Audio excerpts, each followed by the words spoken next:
Assalamualaikum warahmatullahi wabarakatuh. Sahabat channel Tuan Guru, bagaimana kabarnya hari ini? Semoga kita selalu diberikan kesehatan oleh Allah Subhanahu wa taala, diberikan nikmat iman dan Islam, diberikan rezeki yang halal dan thayyiban, rezeki yang barakah dan berlimpah. Selamat Hari Raya Idul Fitri 1445 Hijriah. Mohon maaf lahir dan batin. Taqabbalallahu minna wa minkum siyamana wa siyamakum kullu amin wa antum bi khair. Di hari raya yang suci ini, mohon bukakan pintu maaf yang seluas-luasnya. Semoga kita bertemu di bulan Ramadan yang akan datang dengan keadaan sehat wal afiat. Amin amin ya rabbal alamin. Mari kita simak ceramah dari beliau. Baik, Assalamualaikum warahmatullahi wabarakatuh. Waalaikumsalam. Ngapunten Prof. Quraisy Shihab sama Gus Baha. Pertanyaan saya sebenarnya ada dua, cuma Nama yang... dulu, nama Oh, ya. dari prodi fakultas mana? Perkenalkan, saya Samiana Sitatul Zahro dari Fakultas Biologi. Seperti itu. Pertanyaan saya sebenarnya ada dua, namun sepertinya yang pertama sama seperti teman-teman yang lain. Jadi saya lanjutkan ke pertanyaan yang kedua. Pertanyaan saya, dalam kehidupan seperti berpolitik, bermasyarakat, lalu berorganisasi itu seringkali ditemukan perbedaan pendapat dan bersitegang sampai terjadi konflik yang mengkhawatirkan ukhuwah dalam wilayah tersebut. Lalu bagaimana menyikapi hal tersebut sebagai khalifah atau pemimpin dan sebagai orang yang di dalamnya yang tentunya harus derek kepada khalifahnya tersebut. Terima kasih. Wassalamualaikum warahmatullahi wabarakatuh. Waalaikumsalam. Yang di belakang, silahkan. Matur nuwun. Gus Baha, teng Al-Qur'an niku wonten lantana lul birro hatta Sebentar, alun-alun dulu, perkenalkan dulu. Oh ya, maaf. Oke, perkenalkan, nama saya Imam, tapi bapak saya Zainuri, jadi saya lebih suka dipanggil Ibnu Zainuri. Baik, Gus Baha, di Al-Qur'an itu ada lantana lul birro hatta tunfiqu mimma tuhibbun. Engkau tidak akan menemukan kebenaran hingga engkau menginfakkan apa yang engkau sukai. Nah, dalam rangka menjalin islah antara Gus Baha dengan saya, apa boleh bila peci kita tukeran? Matur nuwun. Oke, langsung dijawab sama Gus Baha. Ini korban tamak ini. Artinya gini, Anda mengabaikan keadilan. Kalau tak kasihkan ke kamu, yang lain geremeng semua. Tapi bukan karena kikir, karena tadi korbannya lebih banyak. Loh iya. Jadi supaya tadi ngaji tafsir lagi, mimma itu sebagian. Jadi ini ya harus jaga, saya kikir ya enggak, tapi saya ada adil ya jangan. Ini orang yang dekat saya aja gak akan saya kasih peci saya ini, nanti yang lainnya bisa gerbong. Ya udah cukup itu. Dan sampean juga nggak nanya dulu apa peci itu termasuk yang sangat beliau cintai. Jadi kalau enggak kan ya enggak ada risiko apa-apa. Baik, penanya berikutnya. Nggih, Bapak yang sudah di tengah.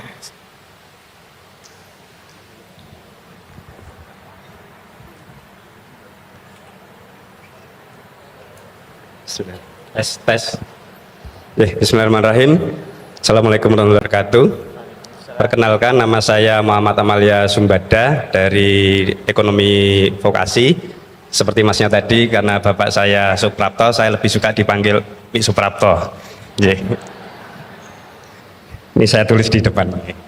Yang pertama, sebelumnya saya kepada Prof. Quraisy Shihab, saya mohon maaf dulu, mumpung kesempatan bisa meminta maaf, karena zaman dulu saya masih kuliah, masih suka ngaji yang rodo-rodo ekstrim itu, ketika melihat Pak Quraisy Shihab di TV itu saya sok ngerasani kok gini tolin nafsir kayak gitu. Jadi mohon maaf lahir batin ya Pak Quraisy. Mumpung ada kesempatan. Baik, saya ingin menyampaikan terkait ukhuwah nggih. Tadi mungkin nyambung dengan sesi pertama tadi terkait ini ada dua kubu sama-sama pengen berdiskusi, sama-sama kenceng gitu ya. Nah, ini yang harus mendamaikan siapa gitu. Kalau sama-sama legowo enak tadi ya. Oh ya sudah, tidak perlu diskusi sama orang yang kepala batu gitu ya. Terus kalau misalnya di levelnya UGM ini kebetulan alhamdulillah Bu Rektor, Bu Ova hadir di sini. Jadi misalnya ada polemik di UGM yang tendik bilang oh dosen tuh begini, yang dosen bilang tendik tuh begini, yang mahasiswa nyalah ke dosennya, dosen tuh begini, yang dosennya nyalah ke.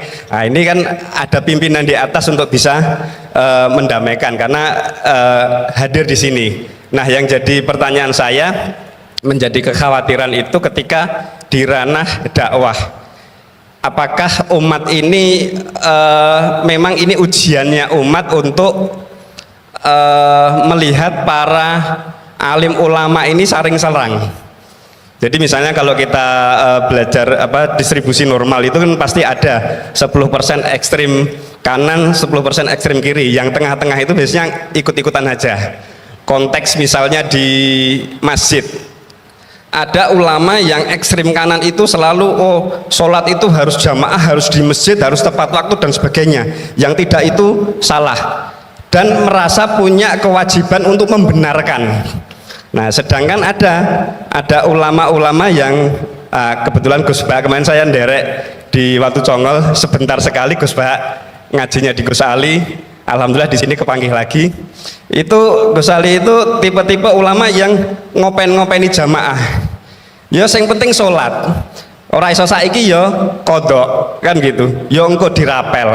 Nah, siapa yang berkepentingan untuk atau punya kewenangan untuk memahamkan dua kubu ulama ini untuk memahamkan bahwa jenengan ini porsinya sini, jenengan ini porsinya sini, nggak usah saling serang. Nah, kita ini kan jamaah hanya nonton, bingung.